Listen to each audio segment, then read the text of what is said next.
Hello and welcome to the Noob Spearo podcast, where we interview experts, authorities and characters on all things spearfishing. Come and join us after the show at noobspearo.com, the online spearfishing community helping you to become a better Spearo.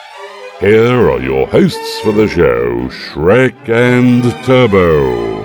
G'day Noob Spearo listeners. Today's guest hails from the Cayman Islands, where he spent his youth targeting hogfish and lobster in the clear waters of the Caribbean with his family. He bought his first spear gun at the age of 14 and quickly set about targeting bluewater species. He went on to study and graduated from the US Merchant Marine Academy in '99 and has been sailing around the world ever since, working a very enviable 4-on 4-off roster. When he isn't sailing around the world or flying to some of the best spearfishing locations on the planet, he's diving the oil rigs off the coast of Florida, where he now calls home. Along the way, he's managed to pick up a few world records, including a 280-pound blue marlin, a 201-pound dogtooth tuna, 60-pound king mackerel, 32-pound blackfin tuna, not to mention a few of his PBs, 280-pound yellowfin tuna, 102-pound Spanish mackerel, 105-pound amberjack, 31-pound red snapper. He sounds like he's got it tough. Welcome to the show, Cam Kirkconnell. Yeah, guys, thank you. Welcome. G'day, Cameron. It's bloody early in the morning here. Shrek here. Whereabouts are you again, just for our listeners? I'm in Central Florida, and I'm actually out at our hunting camp, and I had to run to a little higher ground here so you guys can get some reception. You're a top bloke looking after us. Thanks for improving that call quality for us and our listeners today. No worries, man. So you got started in the Caymans. What was that like, and what was your sort of first memorable fish? Probably the first memorable fish was one that someone else got, which was my dad. We just grew up with it, so everyone in our family did it, and it was just a way of life since we were little kids.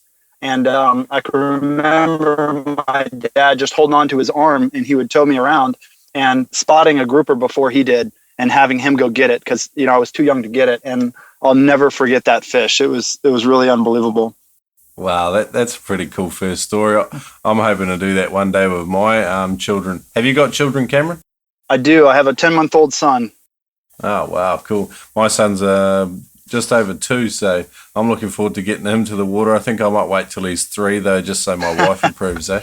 Yeah.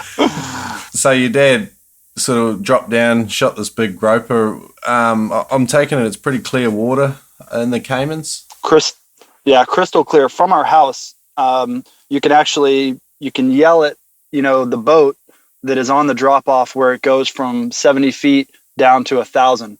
It's that close. So wow, that's awesome. As kids, when lunch was ready, my mom would, ring a bell and we'd have to, sprint back in to get it while it's hot, but, that's awesome. We're pretty spoiled, but we learned, conservation pretty early, because the island is only 10 miles long and there's only about 300 meters of bottom before it drops off. So we never went out and absolutely slaughtered. It was always, maybe one fish per person and a couple of lobsters. And also it didn't have much in the way of refrigeration. So whatever you shot is what you ate then. And the rest of it you gave away to your buddies. And that's kind of carried throughout my whole career. Yeah, okay. And I think a lot of people probably aren't as aware, but trophy hunters, whether they're on land or at sea, seem to hunt more sustainable fish, which are pelagics generally. Is that your sort of take on it, Cameron? Yeah, for sure. For all the monster fish, people see photos of, I go many, many days letting wonderful, wonderful fish pass, because I know that they won't get bigger if they end up in the cooler. So for me, for dinner, I end up shooting these little tiny fish, and people are like, why the hell did you shoot that when there's a 100-pound doggy there? I said, well, this is what I need for dinner tonight, and I want to come back next year and have that be 120 and let him pass again, and come back in 4 years and have him be a 200-pounder. Yeah, wow. That's the only way to have him get bigger, and I'm very, very patient in that. So I think it's paid off in spades, over the years, and it's the only way to get really big fish is to let big ones pass. Now, Turbo mentioned earlier that you went from sort of getting started to as soon as you could, really getting into hunting blue water species. What was your first memorable blue water species? And just take us there on the day. Tell us the story.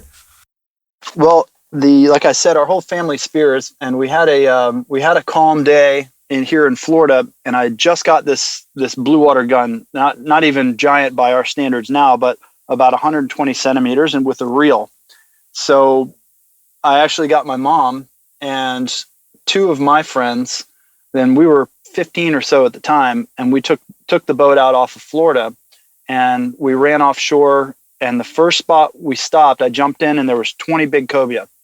So I shot one, and I'd never had a battle like that before in my life. We were so used to, fish that you could pretty much pull up on one dive, and I didn't think, and just clamped down on the reel and got drugged down to about 50 feet straight away before I realized, okay, there's a purpose for this reel.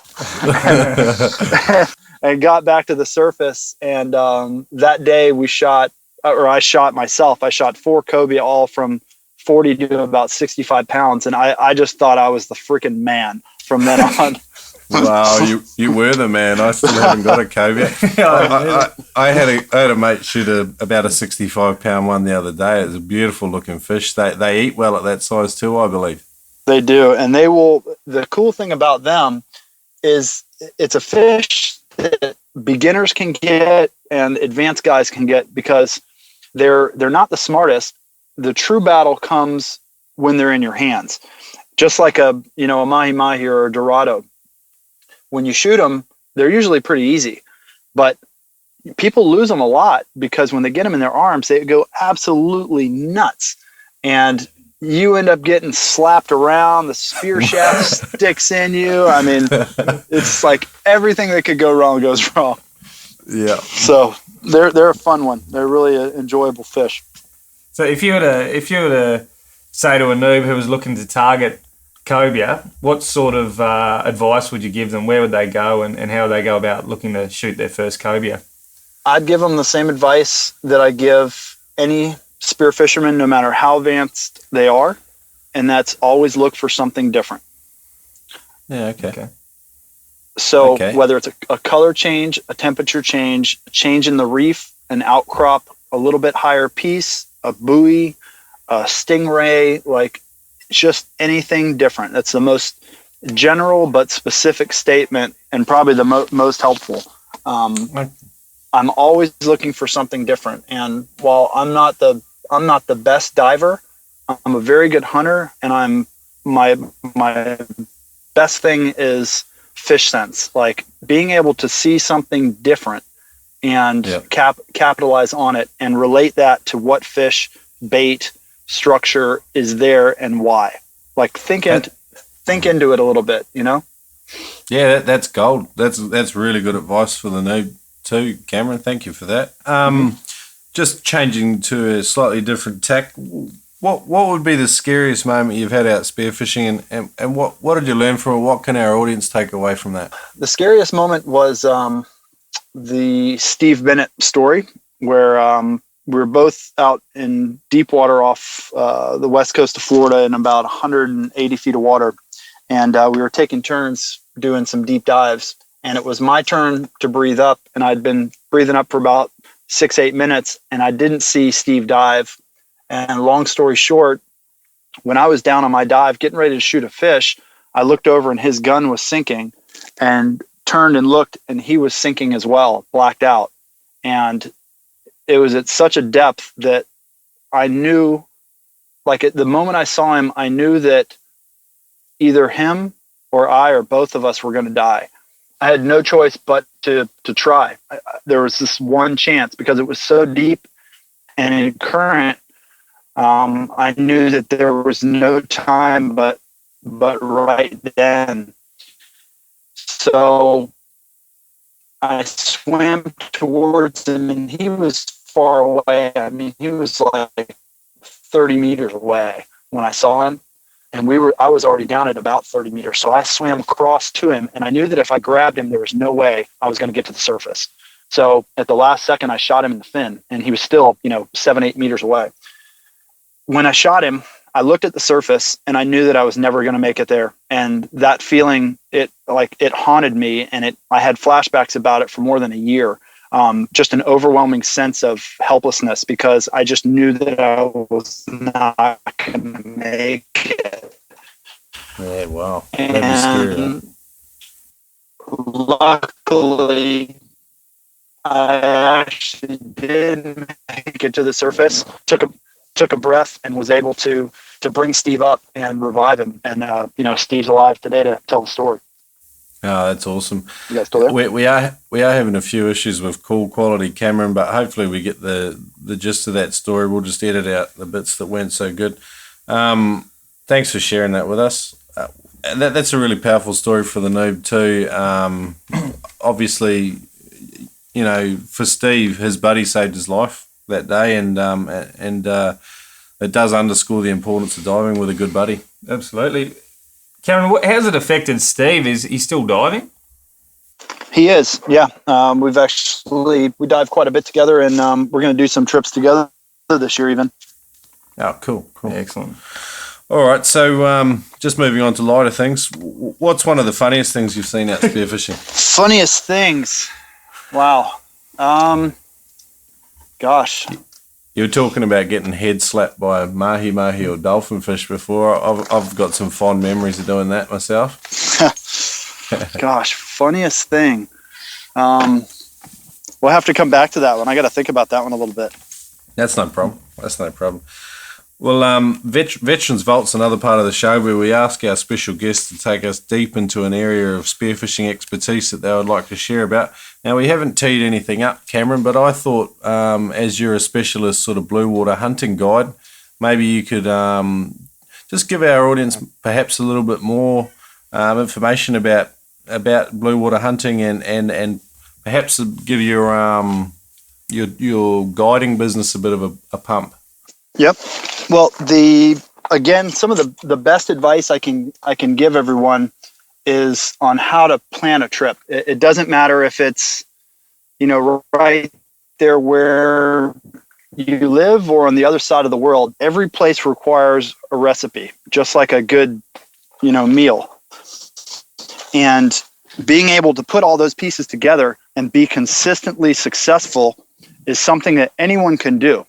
You just have to pay attention to the obvious signs. So when you're out, obviously you find a fish in a certain place, take a mental note of what the bottom structure was like, what the current was doing, what the temperature was, what the moon was. I mean, any factor you can possibly think of matters. And while you may never see those conditions in that place again, you can travel across the world and see those same conditions, see the same bottom structure, and without ever seeing a fish, know that at some point during that day, something is going to show up. And I've been blessed to be able to travel throughout the world and dive with some of the best divers in the world. And I retain all of that. So the next piece of advice I'm going to give everyone is, if there's ever something you don't want me to remember, don't tell me. Because I'm like an idiot savant with spearfishing stuff. Like, awesome.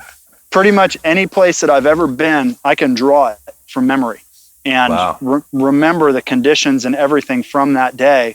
And that's how I'm able to go places, and having never written anything down, go straight back to the exact spot, or find a place exactly like that and put people on the fish. And that's just an amazing thing that I've never tried to do. It just automatically happens for me.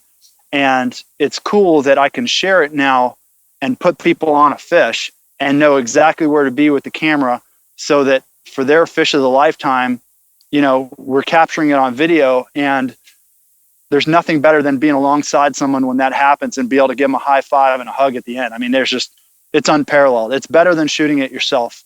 And I'm lucky to have the best job in the world, taking people to do that. Yeah, it sounds like it. So whereabouts do you sort of take people on guided sort of hunts for spearfishing? Most of my stuff is private. So I'll have a guy, you guys will call and say, hey, look, man, I've always wanted a dogtooth tuna. and I have the month of March. So there's 3 or 4 places in the world where you can go at that time, and we'd make a plan. We'd keep it very secret, and I'd get you guys all geared up and everything. And that's another bit, is the gear used is really one of the best kept secrets. You know, while you see all this stuff on the internet and all that, that's just the basic gear. It's the setup that is clutch. And there's a reason that our small group of friends have consistently landed more fish over 150 pounds than the rest of the world combined. And you know, it's definitely an art, you know, to consistently land those big fish and not just hurt them and lose them. But you know, that's the ultimate goal. It's good to keep a few of those secret. You got to have your secret sauce, Cameron. But our audience have got a ton of value out of some of the things you've offered already. So Bluewater, I'll give you a Bluewater. If you're going to do Bluewater, get a bungee, not a 1 meter, not a 3 meter. Get a full bungee, because those fish are soft and they're not going to stop. They're going to keep running. It's not like they're going to go rock up or anything. So you need to let them run. You think of it like fishing. If you crank your drag down on a fishing reel, when it comes tight, it's going to break. It's going to tear out. Something's going to happen. It's the exact same thing with diving. You know, and those big fish, the wahoos, the tunas, and everything are really soft. So it has an easy chance to go out. For our trips, the most consistent ones I do are dogtooth tuna in Indonesia, Fiji, Africa, and a little bit in Australia. Yellowfin tunas in Central America, Ascension Island, which we've really figured out here in the last year, and in the U.S. at a couple little secret spots. And you know, yellowfins are one that are cool, because with those in wahoo, you can pretty much get them anywhere in the world. You just have to have the right time of year and everything. And kind of our bread and butter for the beginner all the way through to the most advanced divers is the Bahamas, which is the equivalent of your Coral Sea. It's a 2-hour boat ride for us.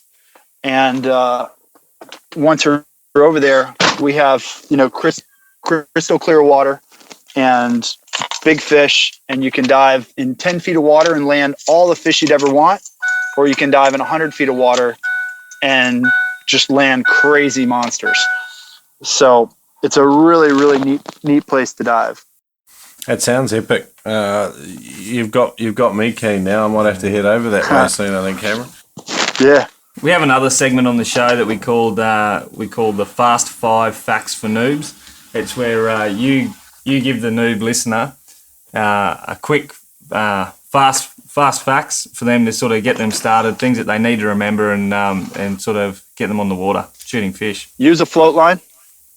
Have a buddy all the time. Always carry your knife on your weight belt so you can get it with both hands. Clear mask so it's easy to see. Yep. And be covered from head to toe all the time, so you don't get stung, scratched, itchy, or have to think twice about getting up in a hole or anything like that. Okay, that's gold, and that's very fast bits of advice. So use a float line, always have a buddy, knife on your weight belt, and get a good clear mask, because vision's important, and head to toe covering for everything else. There you go. Gold. Awesome. Cameron, where can our listeners get in touch with you if they want to go on your guided tours? The easiest way right now is to go on Instagram, and my thing on there is Cam Kirkconnell, and I pretty much put constant updates on there. And in a couple of weeks, we are going to have CameronKirkconnell.com, where we share all the videos that we take on our trips, and we have some unbelievable stuff that we just have not released. You know, the amazing thing about modern technology is being able to get good video, and having a guy to edit it and put it together is, you know, worth it, you know, when you're going to do the dive trip of your life. So, definitely. Yeah, we've got just incredible videos of every fish you can think of, and that'll all be on our website there, CameronKirkconnell.com. Oh, wow, awesome. So when is that website due to launch, Cameron?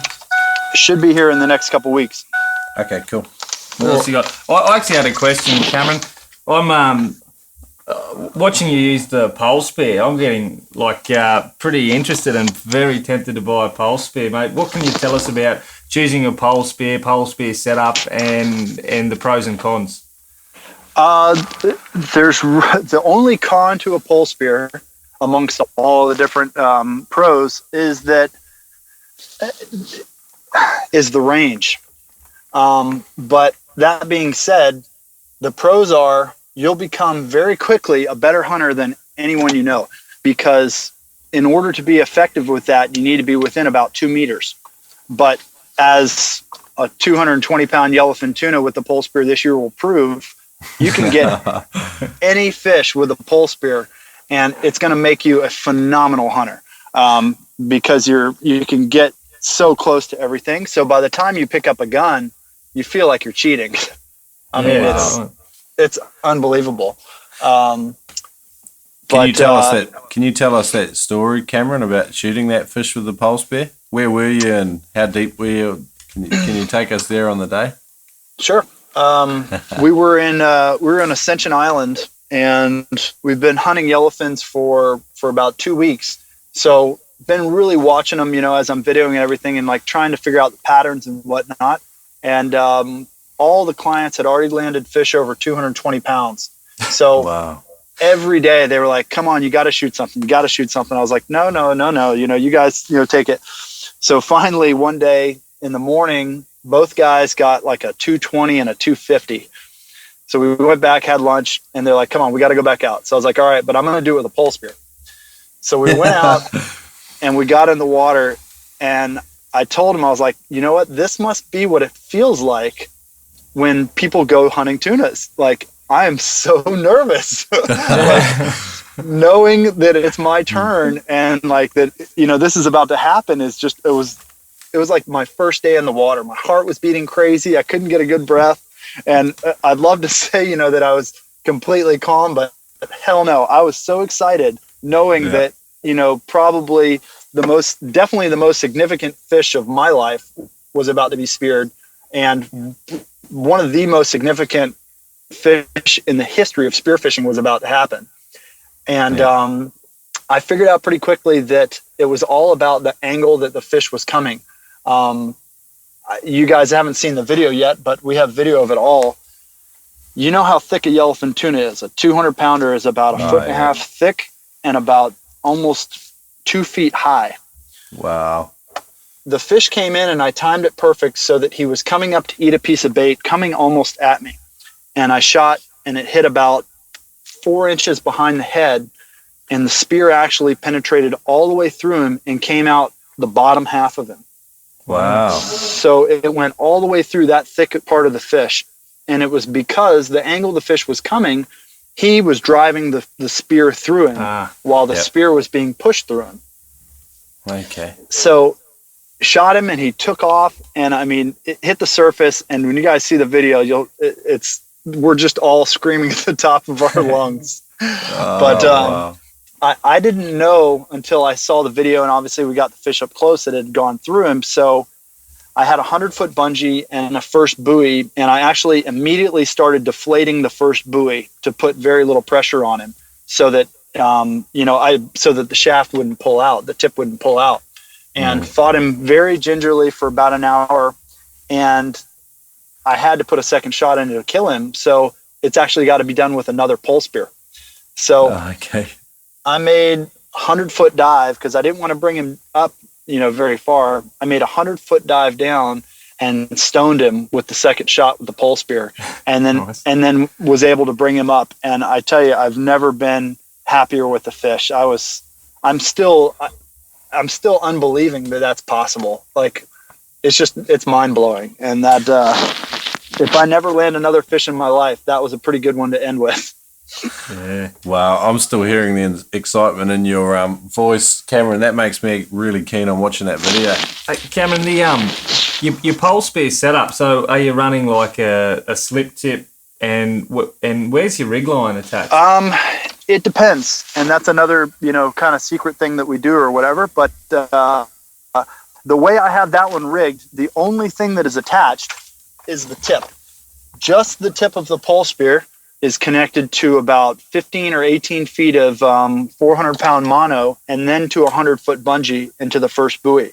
So once you shoot them, the pole spear stays in your hand, and the rest of it goes free. So they just fight the buoys.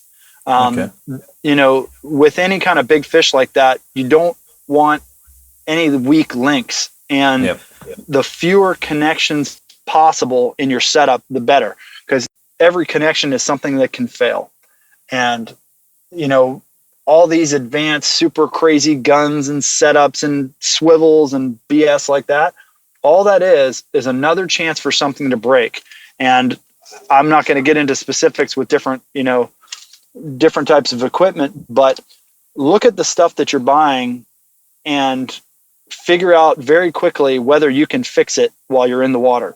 If you can't fix it in the water or on the boat, you need to think twice about getting it, because that can ruin a trip very quickly. Yeah, okay. I can confirm that from 2 stories I've recently heard. We had a friend locally who shot his first marlin, and he had a big fancy gun. We used to call it the Ferrari.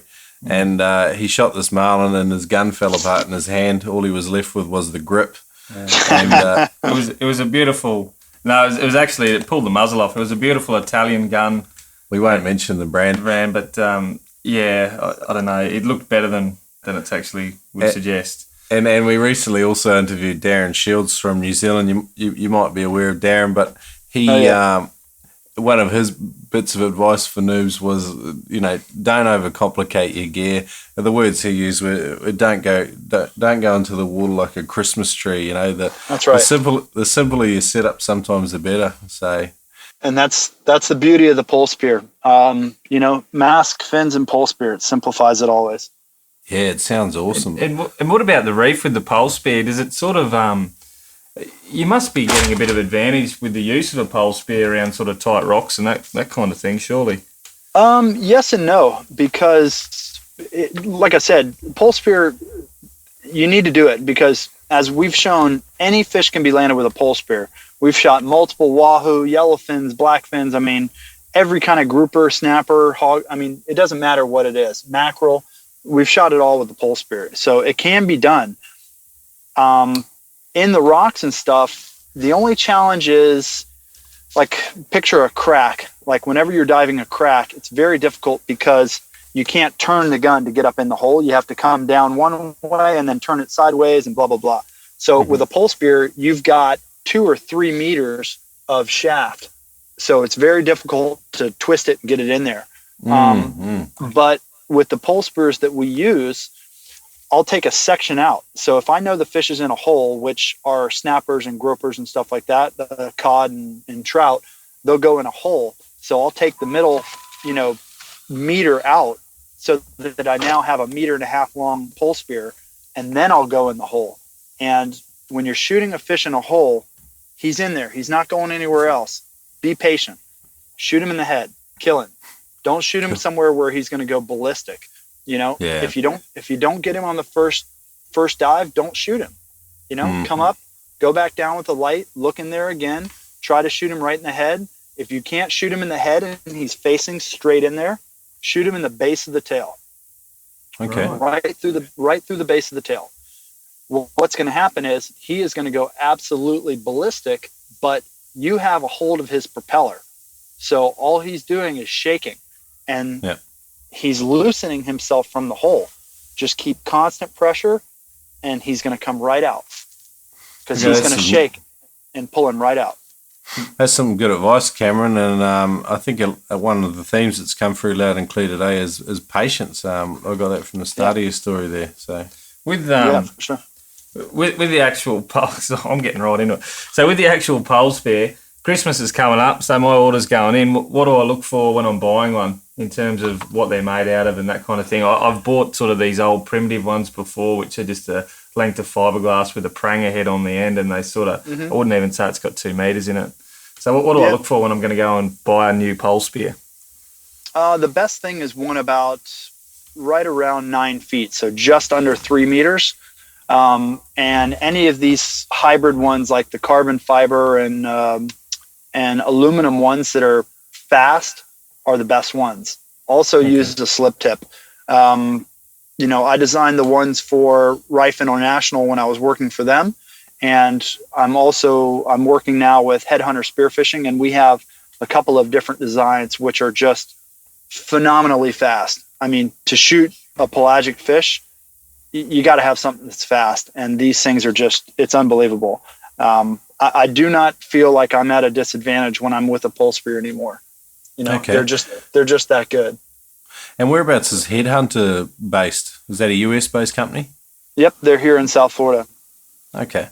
And you can go on and have a look at their sort of pole spears online? Yep, they're at headhunterspearfishing.com.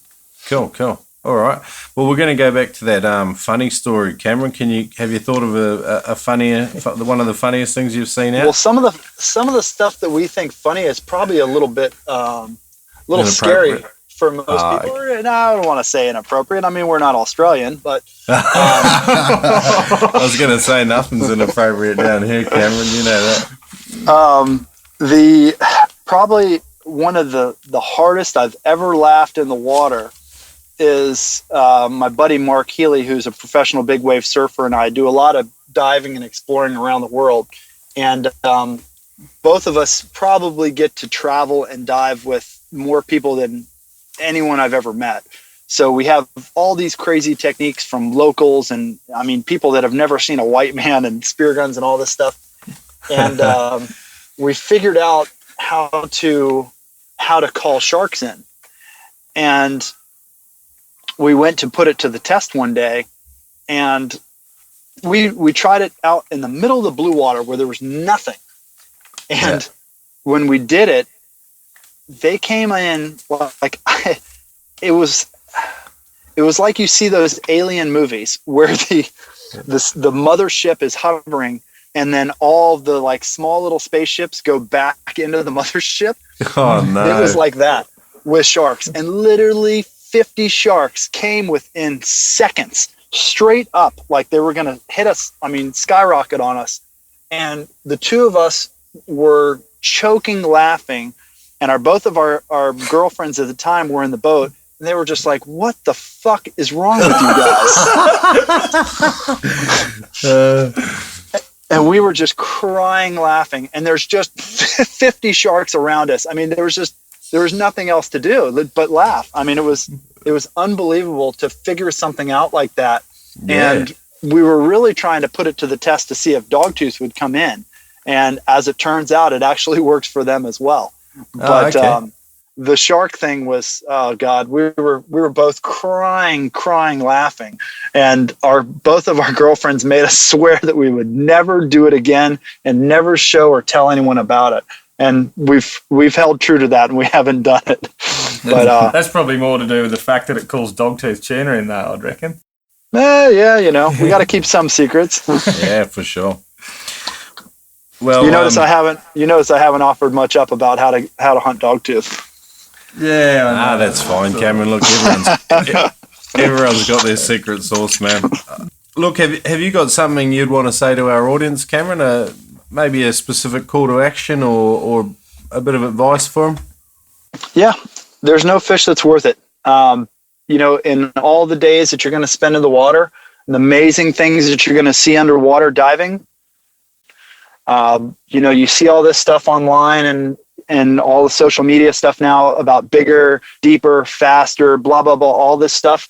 Dive at your own limits. You'll get better over time. There's no rush. There's plenty of fish. There's always going to be another fish. So don't push it.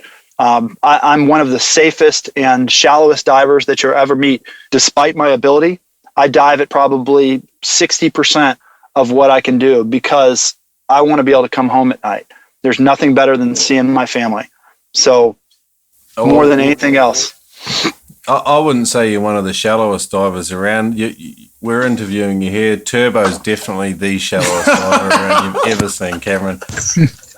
You got to get one in, don't you? Mate, the bloke's been going like 7 or 8 years now. He's still struggling to hit 6 meters.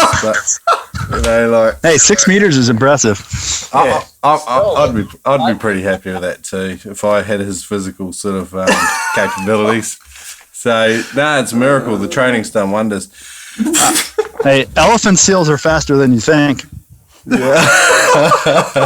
Hey, no, that's me you're talking about now. No, all good. No, thanks, Cameron, for coming on the show. And I mean, we're still getting started out, so we really appreciate having you on the show. And you've offered a ton of value for our audience. Our audio's been a little bit scratchy, so we'll have to do a bit of editing magic. But it's been great having you on the show. Yeah, man, it's my pleasure. And you guys and anybody that's listening or whatever, anytime you ever have any question, I'm always open. Like, that's one of my favorite things is being able to help and to influence, new divers getting started out, kind of keep them on the right path. Awesome. Again, like everyone sees these amazing trips that, that we're doing. I've spent more money on trips than, most people will spend on their house in their lifetime. And I'm not a trust fund kid, and my sponsors don't ever pay for those trips. I have a very good job, as a ship captain that allows me 6 months off a year to travel and to do this. So get a good job, go to school, and have this as a phenomenal hobby to fall back on. Don't drop everything thinking that spearfishing and sponsorship and all that is going to give you a free ride. Make it on your own. Bugger, you've just shot me and Turbo's playing in the foot. No, all good. Thanks, Cameron. Thanks again. Yeah, guys, my pleasure. Thanks for listening today, Noob Spearo. If you'd like to find out any more information from today's guest, then head over to noobspearo.com. We really appreciate you guys as listeners. Without you, we couldn't do the show. So if you want to help us out, leave us a review on iTunes or head on over to noobspearo.com and sign up for our newsletter. We won't send you crap. So that's all from us. A big hooroo. We hope to see you soon. Shrek over and out.